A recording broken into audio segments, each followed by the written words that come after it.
নমস্কার। জানেন কি আশা ভোসলেকে বিয়ের পর কতটা স্ট্রাগল করতে হয়েছিল?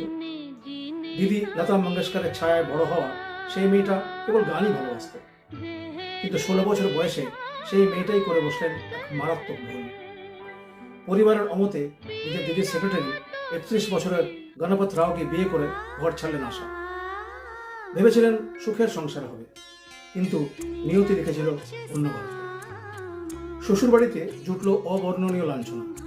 2 সন্তান কোলে আর তৃতীয় সন্তানের প্রেগন্যান্সি নিয়ে একদিন মাঝরাতে বাড়ি থেকে বের করে দেওয়া হলো তাকে। নিঃস্ব গৃহহীন আশা ফিরে এলেন বাবার বাড়িতে। লতা তখন শিখরে। সবাই বলল আশা পারবেন। তাকে দেওয়া হতো সেই গানগুলো যা অন্য কেউ গাইতে চাইত না, আইটেম গান বা ভ্যাম্পদের গান। কিন্তু হার মানার পাত্রী তিনি ছিলেন না।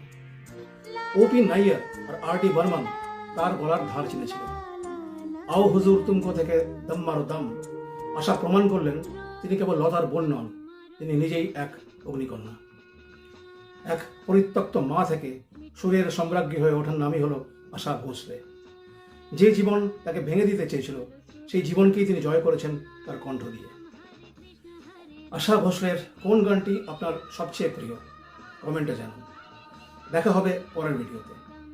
চ্যানেলটিকে লাইক, সাবস্ক্রাইব এবং শেয়ার করে পাশে থাকবেন।